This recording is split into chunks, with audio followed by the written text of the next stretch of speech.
All right, it's Monday, June 4th, 2018. I'm Leyla Vural here with Renee Cafiero at the LGBT Community Center on West 13th Street in the Village for an interview for the Stonewall Oral History Project. Thank you so much for taking the time. My pleasure. It's really great. So let's start sort of the way oral histories tend to. Can you tell me where and when you were born and something about how you grew up? I was born in New York.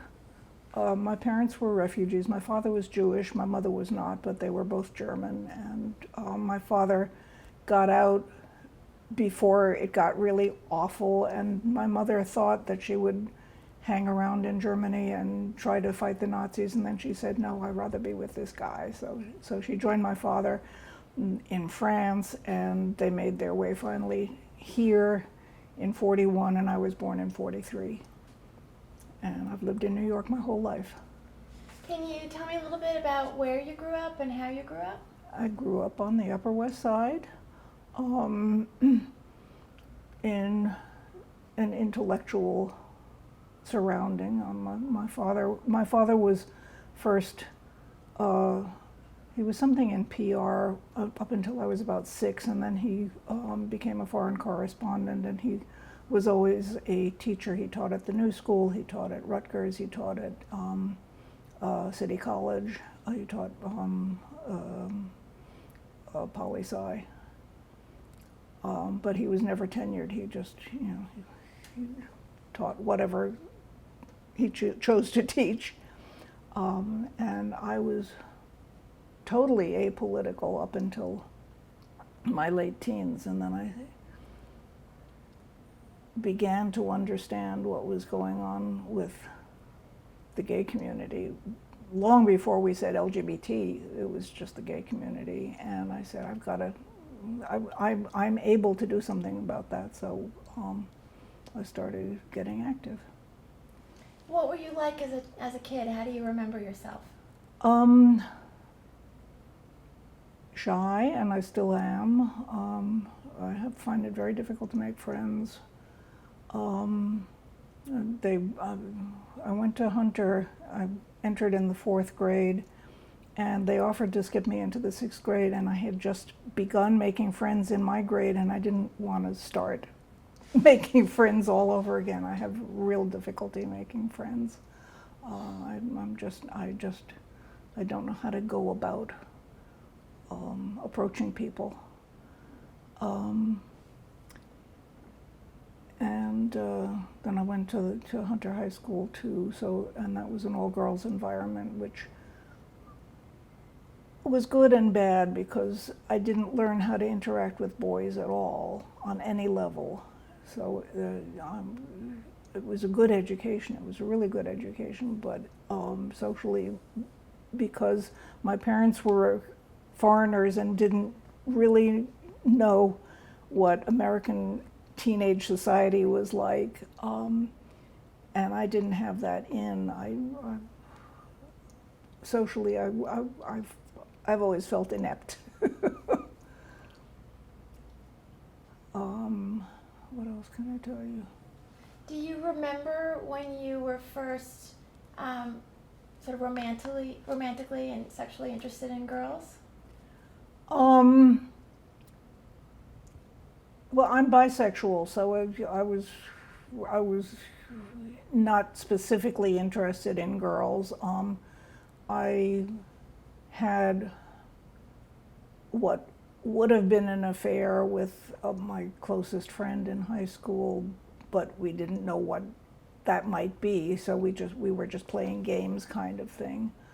And I met a couple of guys, and I went out with them too.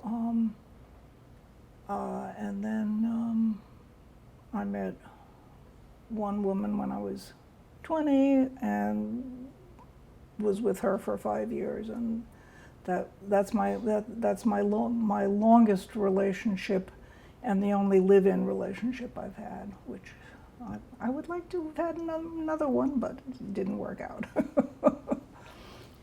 Did you go to college in New York? Yes, I went to Queens College. I was going to be an opera singer, so they had a music department. That was the wrong choice because their concentration, even if you weren't an music education major, their concentration was that you were going to be a music teacher because that's how musicians make a living, and I was never going to be a music teacher. Then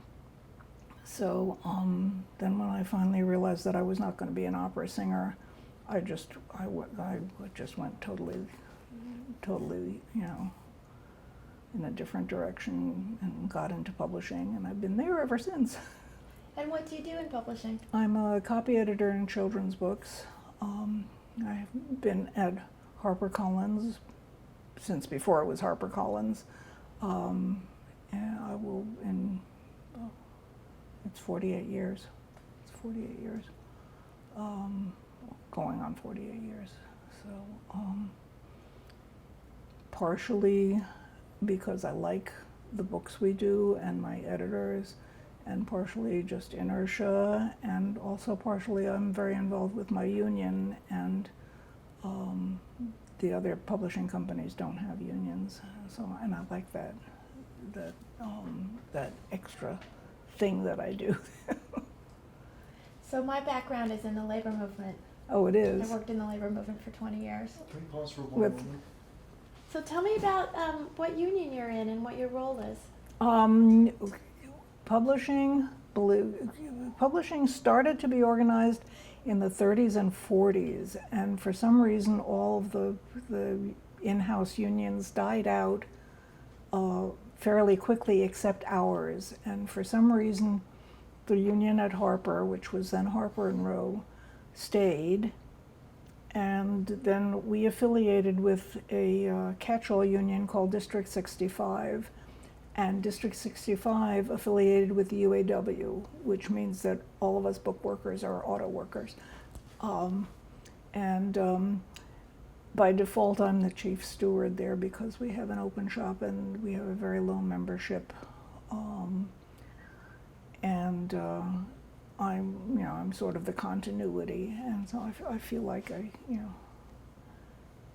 need to hold it together. We've finally gotten a new group of activist people, and I'm hoping that they're going to pick up the ball and carry it a little farther. Do you have you been involved with sort of gay rights in the labor movement?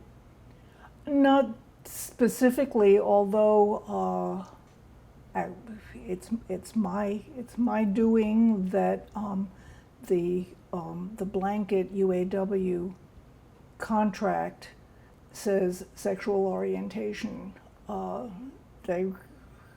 When they were talking about the blanket contract, somebody said sexual preference, and I said, no. And at that point, we were brand new with the UAW. We had just affiliated very recently, and I was very pleased that they took me seriously. And I mean, after I said it, a whole bunch of other people around the room said, "Oh yeah, of course, you're right." But I was one who said it, so I'll take credit for that. Do you know Miriam Frank's book, Out in the Union?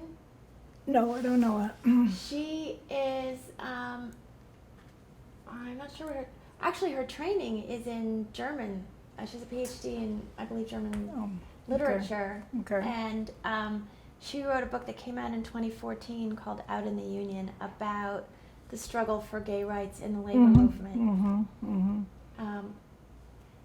Well, I mean, UAW, one of the reasons we affiliated with 65 and then 65 affiliated with UAW is because the UAW is very progressive, and they took an early stance on inclusivity and stuff like that. So I've never felt like that it was something that had to be agitated for, because it was right there all along. That's great. That's great.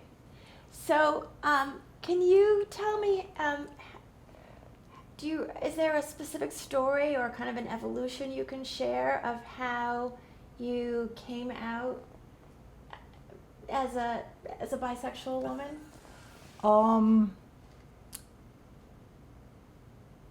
Well, I mean, a friend of mine had been talking about this friend of his for a long time, and he never introduced us. And I never quite understood why. And then I had one experience at a gay bar somewhere along the line, which was my first as an adult. And I told him about it, and he said, "Oh, now I'll introduce you to Nancy."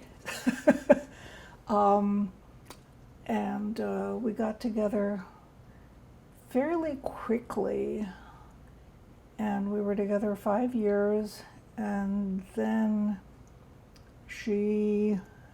there were a bunch of circumstances, and she went back to her first partner, and they were together until her death 4 years ago, which, I mean, I wasn't happy about that, but I was very happy for her that she got to be with the person that they had been torn apart by the other woman's parents, basically.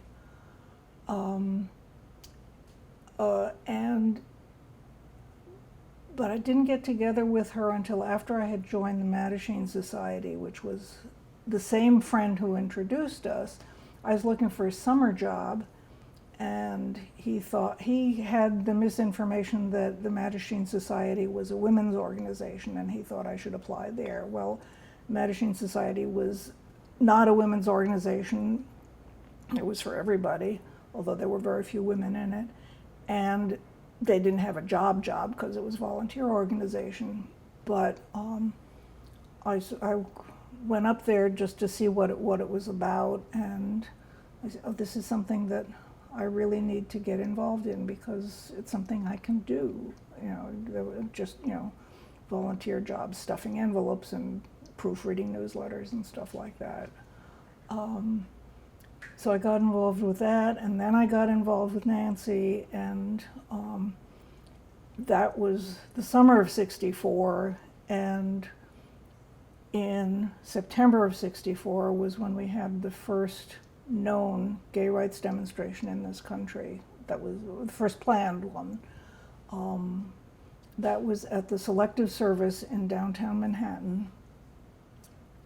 And downtown Manhattan is not like it is now, which is crowded all the time. This was on a Saturday, and there was nobody there. There were, a dozen of us walking in a circle with our placards, and maybe 3 people saw us, and they just sort of looked at us and went on their way and didn't say anything. But we had, sort of taken the first step for visibility, and I realized very early that visibility is the most important way we can get gay rights, is because the minute somebody sees that you're a human being, they can't hate you as much as if you're just, somebody in their mind. So that's why that was important. That was why all the demonstrations pre-Stonewall were very important. And then, the parades every year. I did the parade every year up until about 10 years ago, when I decided, I'm going to watch this time. Because I had never seen the parade. I had always been in it, and with some group or other. So tell me more about the picket in 1964. Can you tell me some of the people who were there, and what did the placards say, and what did it feel like? Well, there's a placard that you can find online that I'm holding. You just look for my name, and it says, "Homosexuals died for US too." What we were talking about was gays in the military, which, look how long that took to get. And I think there were 4 of us from Mattachine, and a whole bunch of people from something called the League for Sexual Freedom, which was not a gay organization. It was a bunch of people I didn't know, but one of the people in Mattachine had put this together, and it wasn't the demonstration was not a function of Mattachine, but but it was reported as as having members in, and actually I wasn't allowed to be a member because I wasn't 21 yet, and they were concerned that they would be called out for, subverting the morals of a minor or something because I wasn't 21. And then a month later I was 21, and then I got to vote for LBJ. So tell me, do you remember what it felt like to go and picket? It was a little intimidating. I'd never done anything like, anything in public that wasn't on a stage. I mean, I was going to be an opera singer, so I had done stuff on stages, but I had never done anything, just on a sidewalk. So it was a little intimidating, but we also knew that there wasn't going to be that much of a public to see us. But it was also very empowering. It was, I'm standing up for who I am. So it was a combination of that, and I had never been political before that either. That sort of started me on that road. Did you come out to your parents at that point? Not really. I mean, they sort of knew, and we never really talked about it. I never talked overtly about it until I was a McGovern delegate in the 1972 Democratic Convention. And I came out in the New York Times, so I figured I better tell somebody. And that was interesting because I got a couple of really weird phone calls from strangers, but some very supportive ones too. People have nothing better to do with their time than look up people in the phone book, I guess.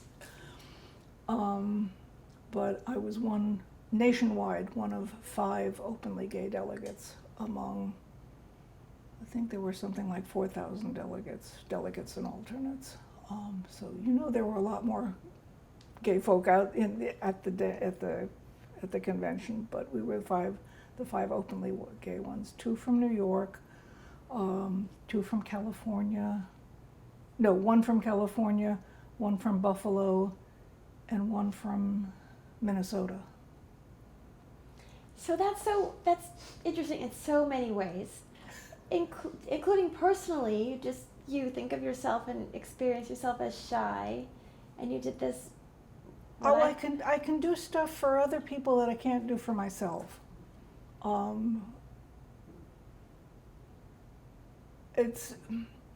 get that from my mother. I mean, when my mother was dying, she said, "Oh, I'm not going to fight this because I'm not a fighter." And I'm like, she fought the Nazis. But it wasn't that she made a decision, and it's the same with me. I didn't make a decision. It fell into my lap, and this is something I can do. So, I don't need to hand this off to somebody else because I can do it. And I was a McGovern delegate partially because I was a female with an Italian last name, and in that district they needed a female with a last name.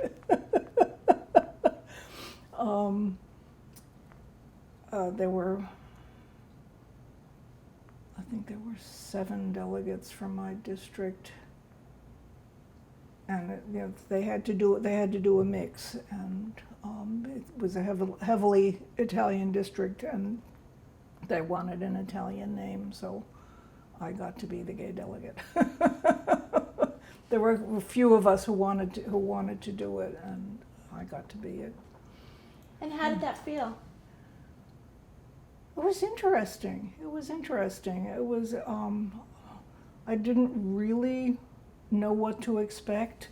It was in Florida, which was brutally hot. Why do you have a convention in July in Florida? It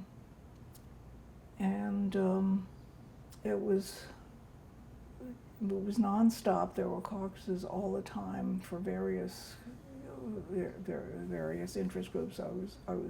I was 29, so I was just below the cutoff for the youth caucus, which was up to 30.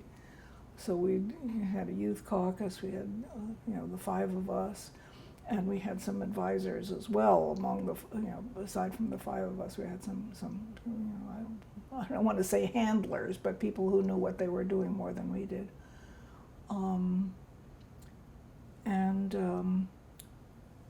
We were finally allowed to present a plank at 2 o'clock in the morning, so nobody would hear it. And it didn't go anywhere. And there were a couple of disappointing people who you thought would be fighting for us, who weren't fighting for us, but were pretending they were. I'm not going to mention any names because that's water under the bridge. But this was a gay rights plank? Yeah. We had put together some language, and it was in sort of a minority report of the platform committee, so we were allowed to present it, but we knew it wasn't going to pass. So,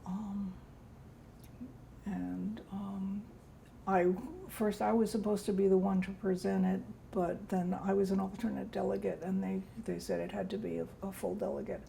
So the woman from Buffalo was the one who presented it at the microphone. So let's go back to the 60s for a bit. Okay. Can you tell me some more about Mattachine? When you went to for a job, did you know that it was a gay rights organization? Or? I knew that, but as I said, my friend thought it was a women's organization, and it was mostly men. There were very few women who ever showed up for meetings. We had monthly meetings with lecturers or panel discussions. We had one panel discussion called Religion and the Homosexual, and we wrote to all these religious people to ask them to be on the panel, and we got this letter back from a rabbi who said, well, it sounds like an interesting panel, but I don't see what I could do because there are no Jewish homosexuals. And we looked around the room, and there were quite a few. But I mean, that kind of naivete was that's why I said visibility is everything. This guy may have learned something in the meantime, I hope. We had a monthly newsletter with which my partner and I were the editorial staff to a large extent. There were other people wrote articles, but we did the proofreading and ran it off on the mimeograph machine.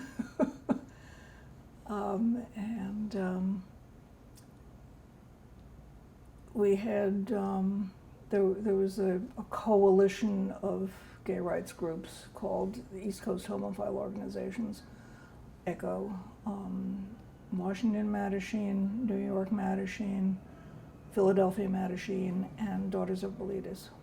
Let's just wait till this plane passes. There's an airplane flying over. The mic is super sensitive. Yeah, it's... I'm sensitive too. The mic and Alex are very sensitive. I think we're clear. So I'm sorry. So can you start again about what organizations belong to ECHO? ECHO was Washington Mattachine, Philadelphia Mattachine, New York Mattachine, and the Daughters of Boletus.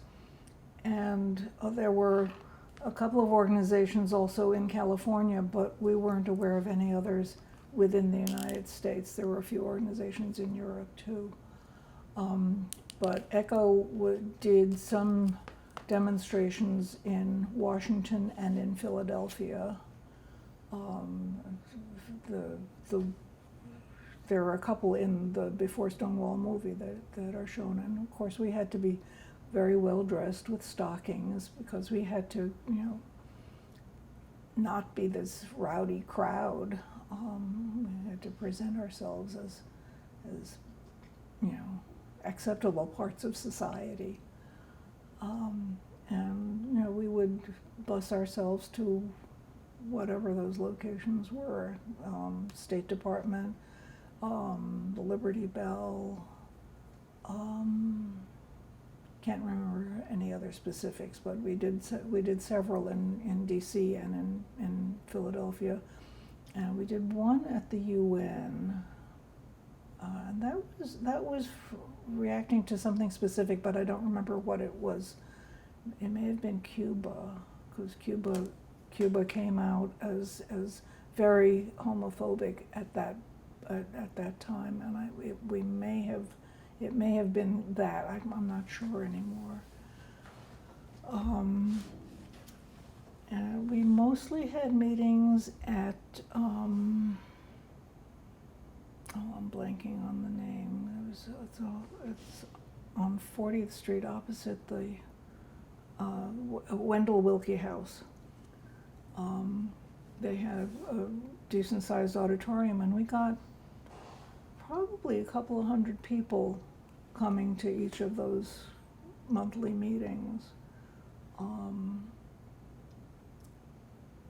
But there weren't that many activists, obviously. There were probably a dozen people who we saw regularly. But for that period of time, that's an awful lot of people who were willing to show their faces at a gay event. And what years are you talking about? Well, 64 up until Stonewall, so up until 69. And do you remember how it felt to go to a meeting? Was it frightening? Did it feel like a break? No, I didn't. I never felt like I was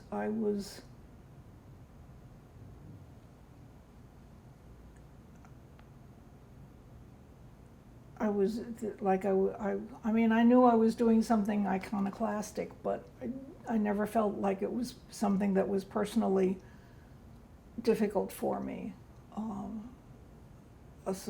Aside from on just a personal level, knowing people. I mean, I usually wind up, even today, being the person on the door checking people's names off at membership meetings.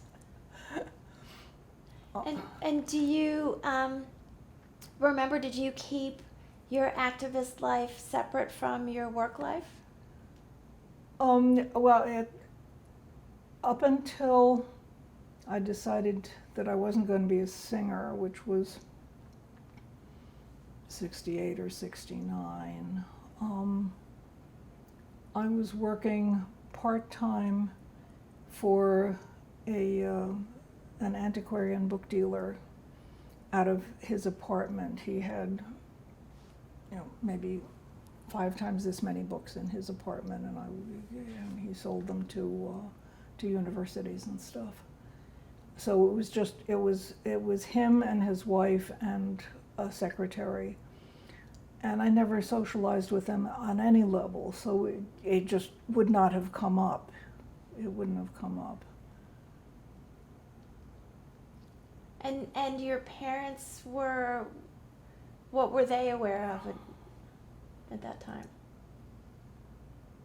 While I was in Mattachine, they weren't that aware. I mean, they knew that I was with this woman, but it didn't seem necessary to discuss it. And then, as I said, when I came out in the New York Times, I figured I better tell them.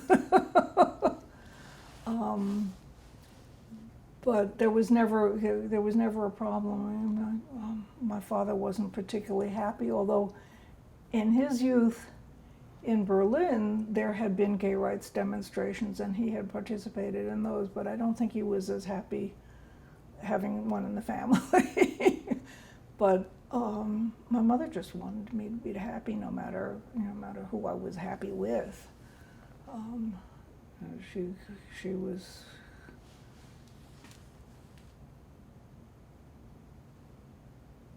She was much more empathetic, I would say. My father was perhaps too intellectual. And were you involved with Daughters of Boletus at all? I was a member. I wasn't active with them beyond going to their meetings. Mattachine, we were recruiting for the monthly meetings. We were writing the newsletter. That was where my activism was. I wasn't. I went to Daughters of Boletus, but I wasn't in the leadership there. And what was it like to be a woman in Mattachine, given that it was mostly men? I never had a problem with it. And to this day, most of my gay friends are men. I don't know that many women.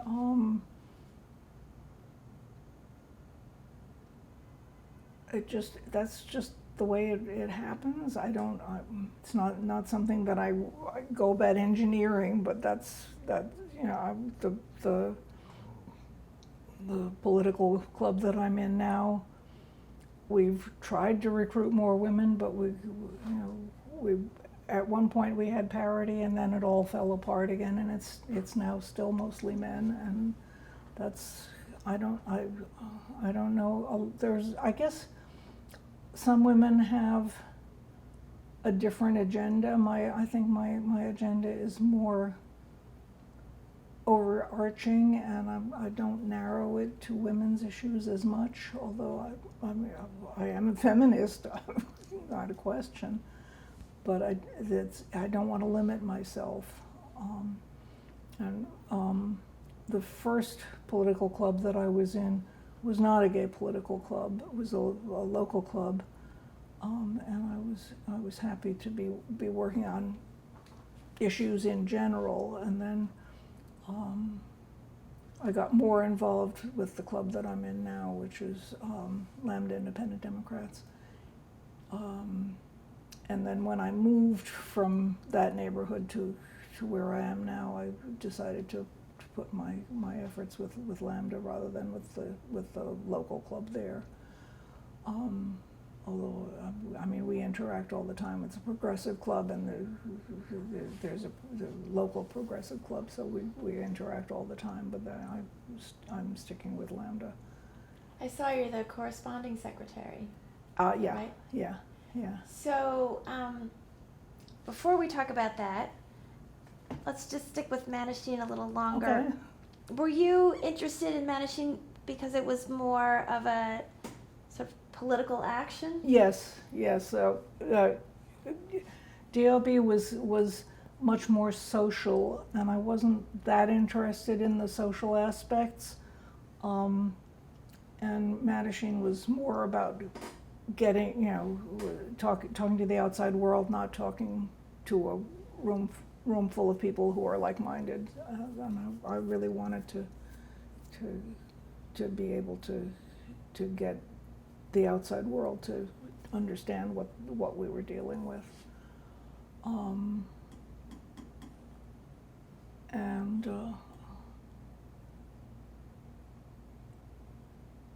I was not involved in the sit-ins that they had. I don't know if you know about the sit-ins, because they happened during a weekday and I was working, so I couldn't do those, which I sort of felt bad about. But we started to reach out to politicians. We started to become visible, and that was what I was interested in pursuing. Do you remember when Stonewall happened, where you were?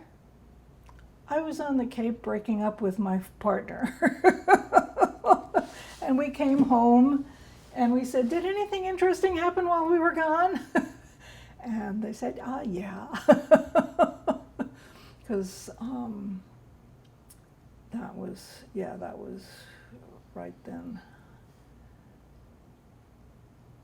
That makes it a really personal time to remember, huh? Yeah, well, it's I mean, it had been coming, and that was the last effort that she made to stay. But I think she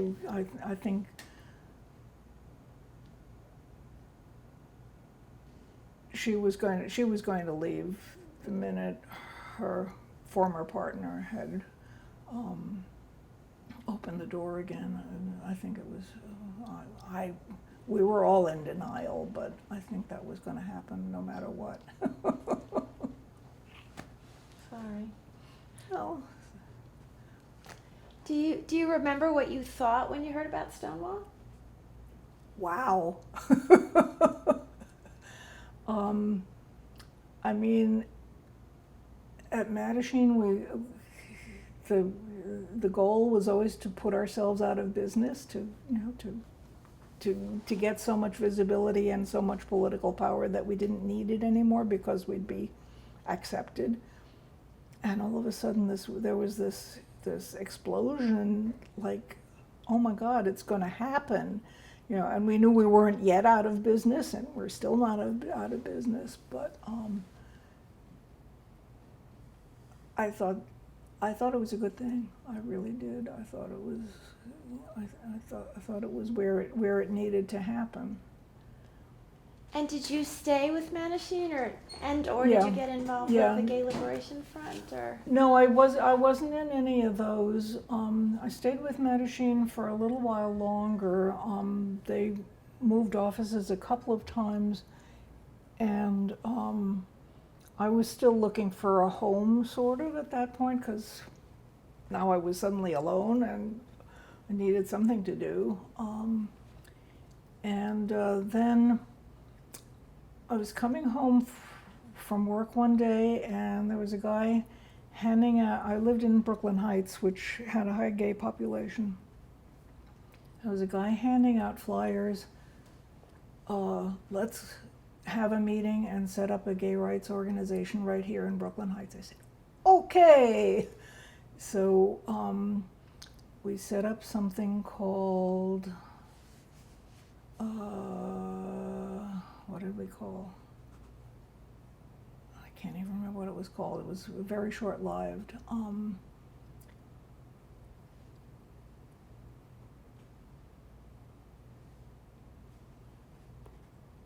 I can't remember what it's called. I'll think of it later.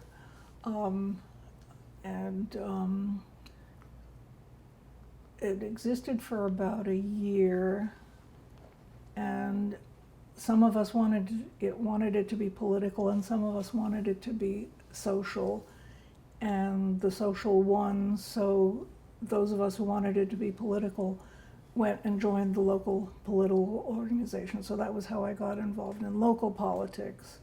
That was the West Brooklyn Independent Democrats, which no longer exists either. I had gotten involved with them on a campaign or two, but I hadn't joined. I was just, here's this politician that I want to elect or unelect, depending on which office we were talking about. But I hadn't gotten involved with them until that, which was 71, and then 72 was the Democratic Convention that I was a delegate to, which, because I was part of this political club, that was how I got that entree. And at that point, were you no longer involved with Mattachine? No, at that point it had pretty well dissolved. I mean, I think they had, donated the books to the public library, and I think the archive may be in the public library. I'm not sure. I think it is. It is. It is. Yeah. I think at that point people had pretty much gone their own way. Did you participate in the first march in June of 1970? Yes. Can you tell me about that? Again, it was empowering, because this was not, a dozen people walking in a circle on an empty street corner. This was several hundred people. I don't even know how many it was, but it was it was considerably bigger and it was considerably more public. But I just thought it was so important to be out there and to be seen, to be a human being. Do you remember what you wore? No, sorry. Do you remember if that was a time where you still thought it was important to look kind of conventionally respectable? I don't know. It's a good question.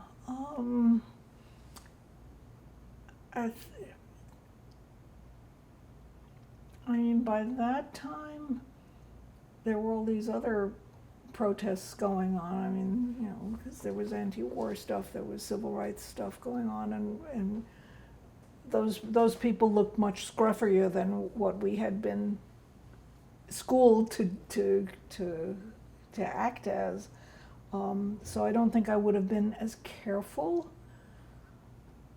But I truly don't remember what we looked like. Do you remember if you were carrying a sign? I probably was. I don't remember what it was. Yeah. That's And were you? long. Oops. Let's hang on one second. What's going on? Hi, I'm lost. I'm looking for the Debtors Anonymous meeting. Do you know how to get there? I have no idea. No idea. Sorry about that. All right, thanks anyway. Did you check on the ground floor? Yeah, I'm gonna go back down. Sorry. We good? Do you remember if you went with a group or on your own, or? I think I probably would have gone with a group of friends. I don't think I was in a group that would have been definable, but it was largely put together by Craig Rodwell, who I was very close to. So I would have gone just on his say so. I don't think it was with any identifiable group that would have. I don't think people marched as groups in Pride parades for several years until it started to be a big business with floats and everything. And did you go to Central Park and hang out for a while? Yeah, I think so. I don't remember the details. I mean, because it was every year for so many years. It went uptown, and people were of two minds about going uptown or going downtown. There was are we being chased out of our neighborhood because they were very very territorial about the village. So I know I hung out afterward, but I don't remember specifics. And you were saying though that the Pride Parade became sort of an important event for you for many years. Yeah. No, I keep coming back to this visibility mantra, but I really do think numbers are important. If people think there's only one in town, that's very different from if they think, could be that friend over there, So visibility was always important, and I felt I really had to be part of it. And did that give you joy? Yes, it did. It did. When it got to be a big thing, there's a certain point when it was on Fifth Avenue, and there's a certain point you're at the top of a hill, you're looking forward and backward, and there's just this sea of humanity, and it's like, wow, we really are everywhere. And that feels good. Yeah.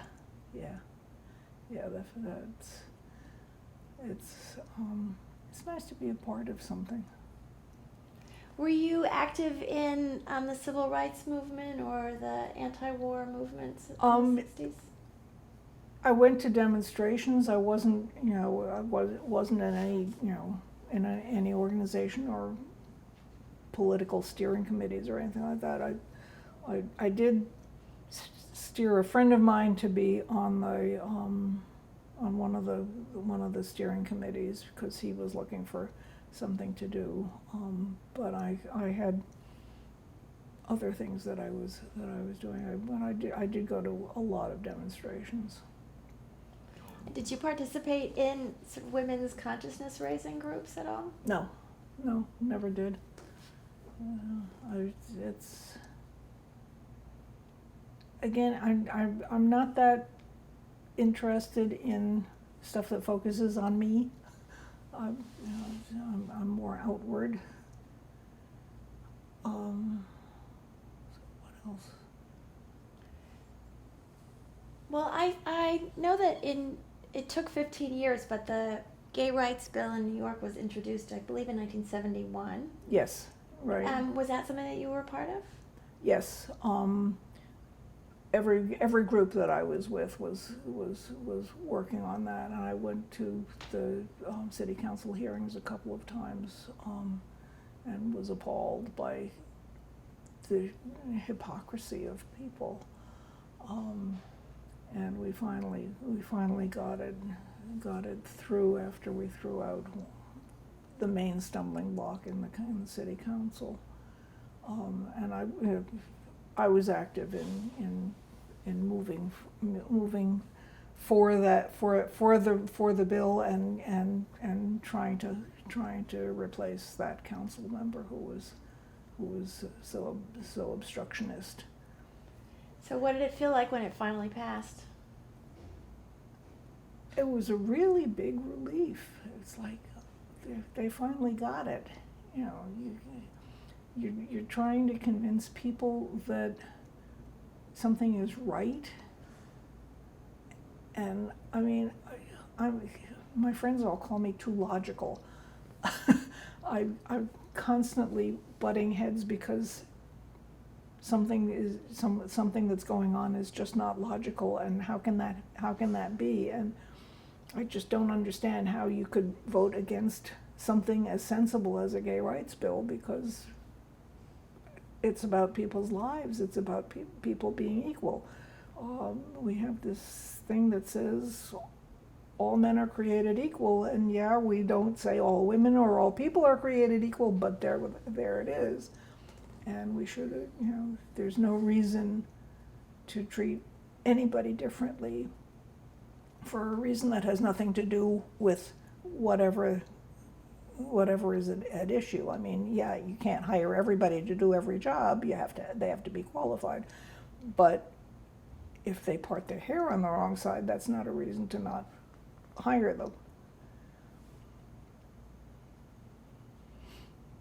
And do you remember, what did you think kind of in the early activist days about the notion of gay marriage? Would that even have occurred to you as a thing? And what would you have thought of well, it? we joked about it, but we never really thought it would be something that would happen. That was way pie in the sky.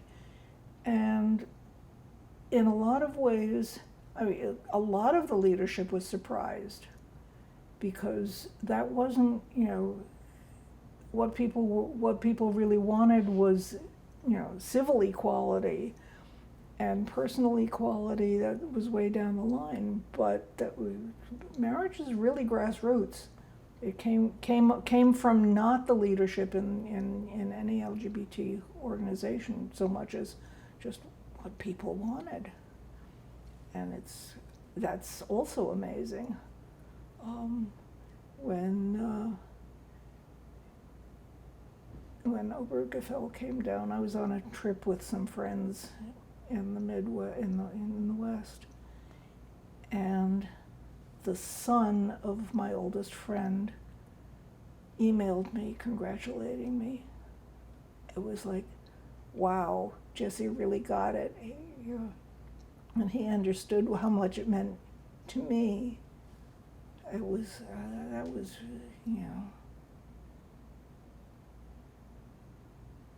Do you think he was also recognizing all the work that you had done for so long? Yeah, which I didn't even know how much he was aware of, but obviously he knew something was, he knew that I had been doing something, and I was really, really touched. Yeah. That's lovely. Yeah. So let me ask you, did you go to gay bars in the 60s and 70s? Not very much. I don't drink, so it's kind of hard to, sip a Coke for an entire evening. And it's not a social scene that I feel comfortable in particularly. I'm not. I like one-on-one. If I go to a restaurant, it's with 2 or 3 friends. I don't like big. I don't like big dinners, and I always have to go to all these political dinners, and I really don't like them. To say nothing about the food. I'm not that good at socializing. I never have been. They're a lot of work. So, but tell me more about your political work. So, you were in the local political party, and then how did you move into the Lambda part? Lambda Independent Democrats. Well, I was in the local club, West Brooklyn Independent Democrats, from '71, and Lambda Independent Democrats was formed in '77.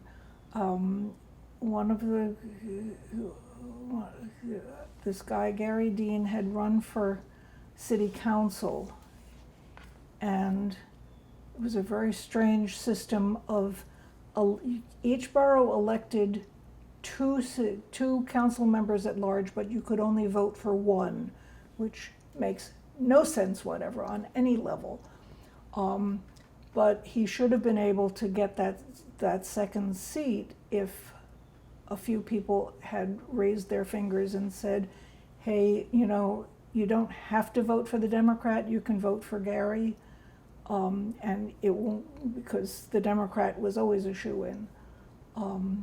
But he lost, and at that point decided to create a borough-wide Democratic club on gay issues. And the club does other progressive issues too, but it was founded as to be a spokes club for gay issues. And we do talk to most of the politicians in the borough. Most of them seek our endorsement. We're having an endorsement on Thursday for assembly, which there's some 20 assembly seats in Brooklyn. There's some 10, I think, state senate seats. We've already endorsed in Congress because that is a separate election, because the state legislature wants to spend $16 million extra. But governor and the other statewide offices, which now it's wide, the attorney general is wide open, so that's going to be an interesting endorsement question. But they do seek our endorsement from most of the districts, not all of them, but most of the districts. There's at least one candidate who's interested in our endorsement. And when it's a close election, our few votes in a strange district can sometimes carry the day. So they look for us, and they speak to our issues. And you've been involved since the founding in '77? I wasn't in at the founding, but I became a member fairly soon thereafter, and then I got more involved when I was moving and realized that I wanted to stay involved with that club rather than with the local club in my new district. And so how much time is that for you? Well, I'm on the board, and we have a meeting roughly once a month, and we try to have membership meetings every 2 or 3 months. And there's some, there's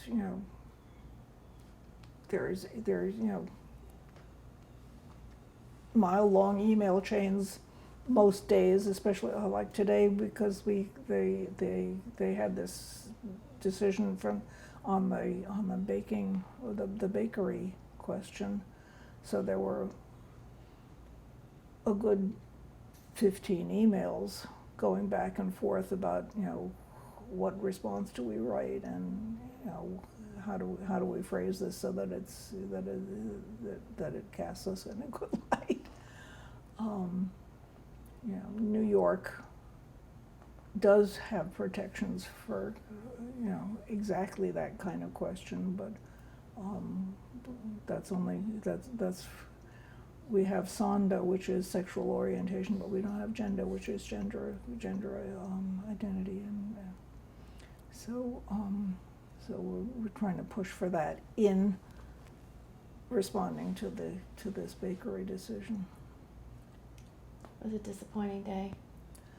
Yeah, but I mean, everybody is casting in the light of it's a very narrow decision. It refers to this very specific case and not to the question of public accommodation in general, because it hinged on the I can't remember what the name of the commission is in Colorado, but it hinged on the commission rather than on the issue that was underlying the commission's decision. So it's a strange approach to take, but that's I'm wondering if they decided that they would take this very narrow approach because they couldn't come up with anything that they could agree on otherwise. I don't know. Yeah. I read a few paragraphs of the decision, but I haven't read the whole decision yet. Yeah. It's in my bag. Good for you. Well, the one thing I heard that I thought was interesting was that it said that this might be a good decision in the Muslim ban case, because if you're really going to look at what people have said in the past to affect an interpretation of the decision. That's a good point, yeah. I thought, well, there's a little silver lining. Yeah, well, I don't know. yeah. There's so much bad stuff going on. It really is. It really is. So, I want to ask you a little bit about the rest of your life. I know when we were scheduling, you are in a choir. Yes, I'm in the West Village Chorale. We do 3 concerts a year. We do a holiday concert, which is we're based in Judson Memorial Church, although we're not of the church. We rent from them, and part of the agreement is that we do a concert, a holiday concert that benefits them. And then we do a concert in spring and a concert or late winter, and then a concert in late spring. So we just had our concert a week and a half ago. And then we're going on tour 4th of July week. We're going to Maine and Canada. We've done 3 tours before. We went to Italy and Croatia and Greece. So I'm very happy we're going north this time because I don't like heat. And what do you sing? I'm an alto. We sing, it's a classical repertory, but it's a lot of modern stuff, including our conductor has just written a piece for us, which is really stunning. He wrote it in response to the Parkland killing, it's set to poems that reflect that. And our previous conductor also wrote something for us, so he wrote a lot of stuff for us. This is our new conductor's 2nd year, so he hasn't had time to write much for us.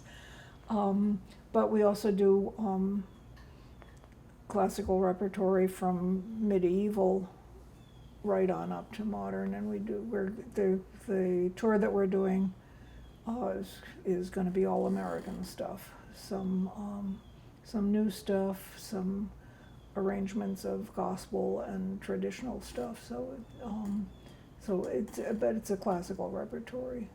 And is there a political No, element at all? no.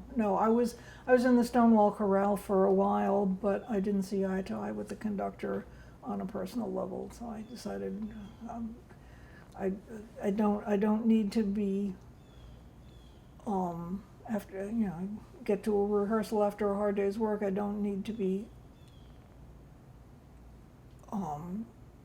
working in a negative way, and I was feeling very negative, so I said, get out of this chorale. And then a friend of mine introduced me to the West Village Chorale. I said, oh, I want to be in this group. Is the Stonewall Chorale a gay choir? Yeah, that's a gay choir. They now have a different conductor who I've worked under her a couple of times in Summer Sings, and I like her.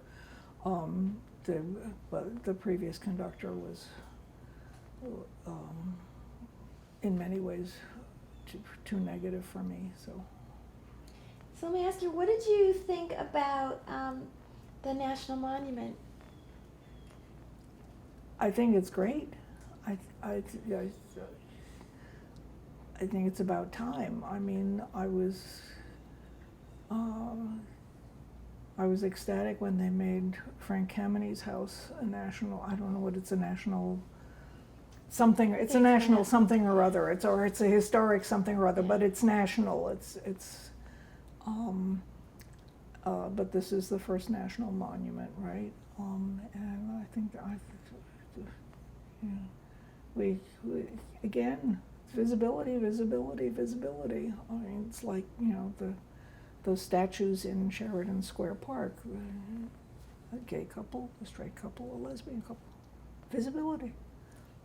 Get used to it.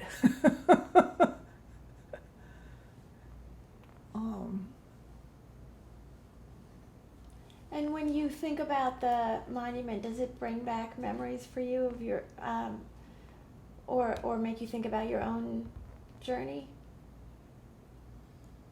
Not so much. I mean, I've only been in the Stonewall a couple of times, and that was for discussions.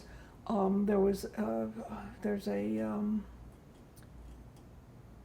I think it's in Minnesota. There's a college course that takes people on like a field trip to all the gay rights sites on the East Coast, and so we had a couple of discussions at Stonewall with those students. So that was that was a nice thing. But I never was in there when it was just a gay bar.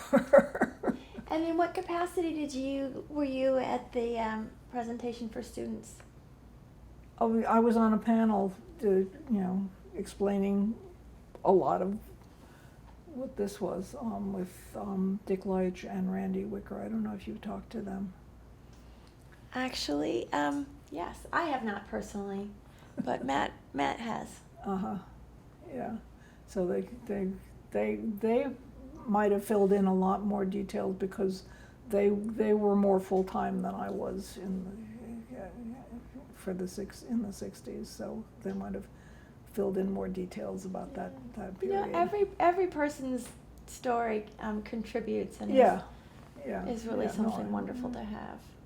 Yeah, no, I know. That's why I agreed to do this, because everybody's got a different angle. Yeah. Also, it's really particularly interesting to me that Mattachine was your vehicle. I find that really interesting. Someone told me that Frank Kameni used to come to meetings in New York. Yeah, when he was in New York, he came. Yeah. Can you tell me what it was like when he was in the room? Oh, he was very much a leader. He was, when Frank talked, people listened. Oh, there was a wonderful episode when I was in the Stonewall Chorale.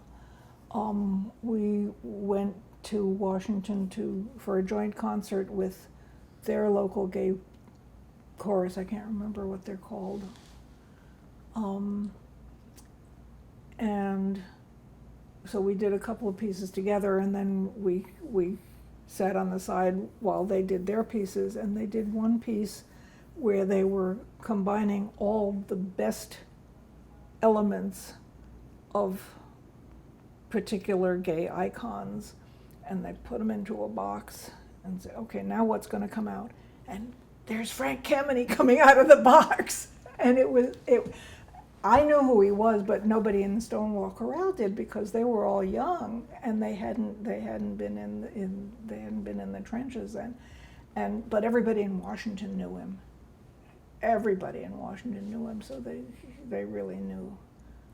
They knew what that guy coming out of the box was. Rachel Maddow did a beautiful tribute to him when he died. Absolutely gorgeous. I taped that.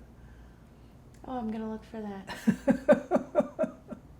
There's a lovely interview with him. Do you know the podcast Making Gay History? It's Eric Marcus. Oh, I know Eric Marcus. I don't know that particular. So he recorded all the interviews that he did for his book, and they're mostly from 1989. And now there's a podcast, and each episode is an interview, and they're lovely. Yeah. And a wide range of people, and Frank Kameny, like, you get this sense of this just enormous personality. Oh yeah. Oh, he was big, and Barbara Giddings was big too. She was quiet but big. She was definitely a leader. So I'm wondering if there's anything you want to tell me sort of about your hopes and concerns for gay rights going forward.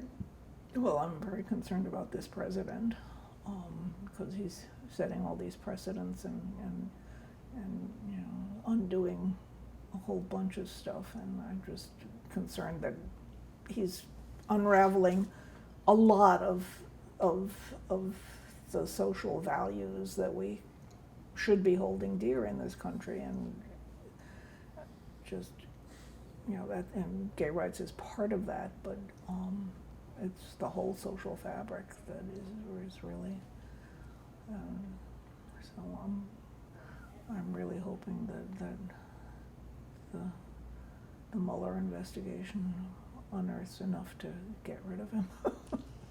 I mean, then we're stuck with Pence, but Pence is at least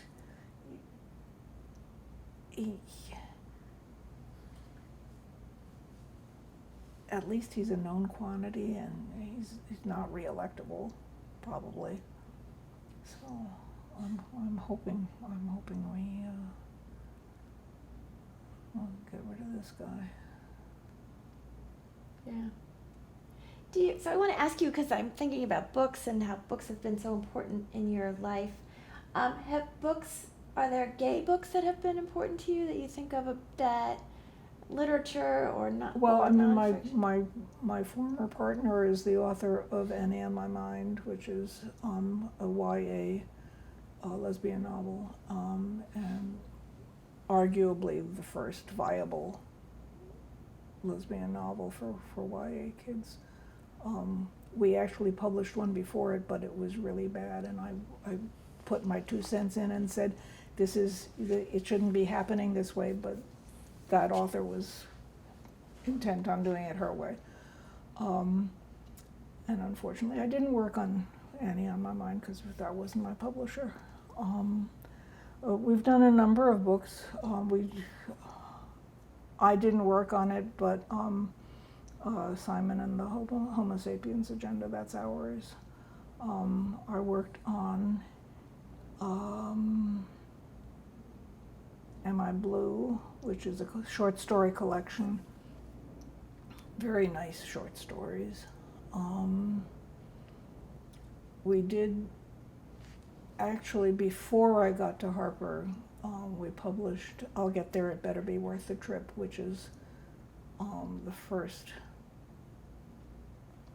boy-on-boy experience in a kid's book. It got It was just, it's a passing thing, and it got very, very good reviews, but also, obviously, librarians got upset about it in the Deep South. And I worked on, remember I said I was here for a funeral. Jim Giblin is a YA author. That's what it was. Hi, are you open for briefing? No, we're actually shooting an interview. I'm sorry. Sorry about that.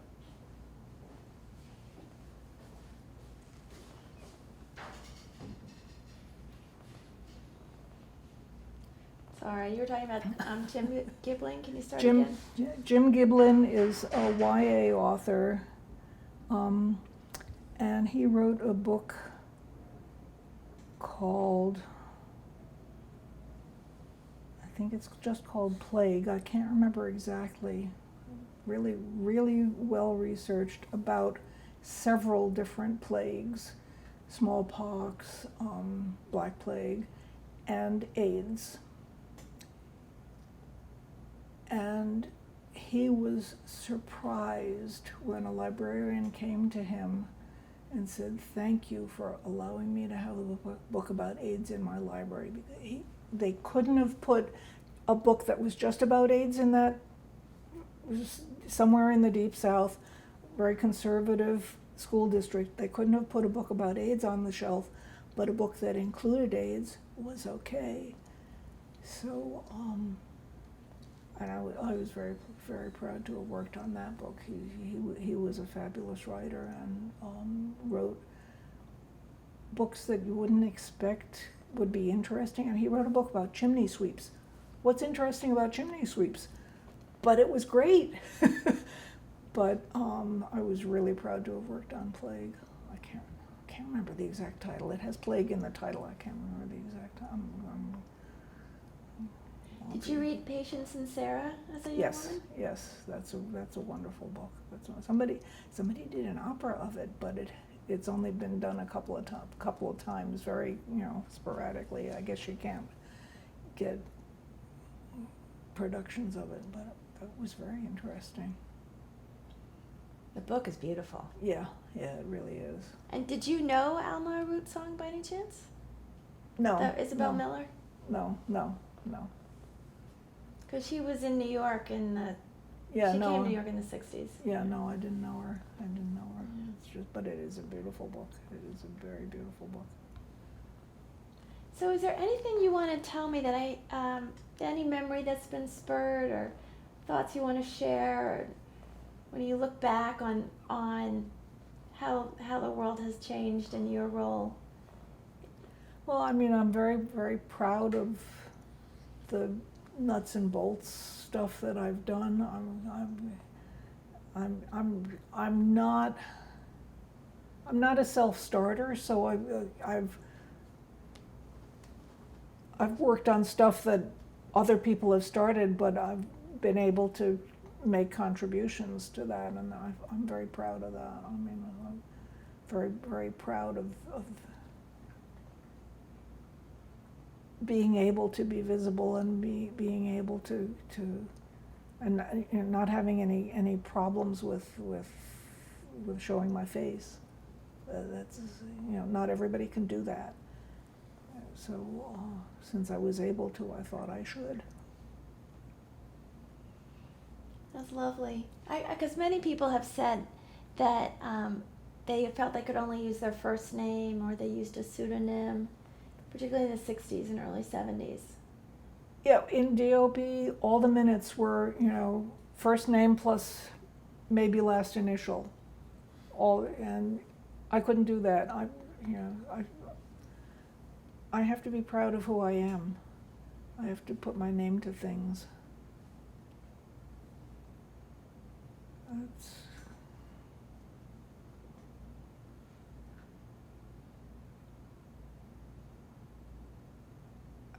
That's just who I am. That's wonderful. All right. Well, thank you. Thanks. You done?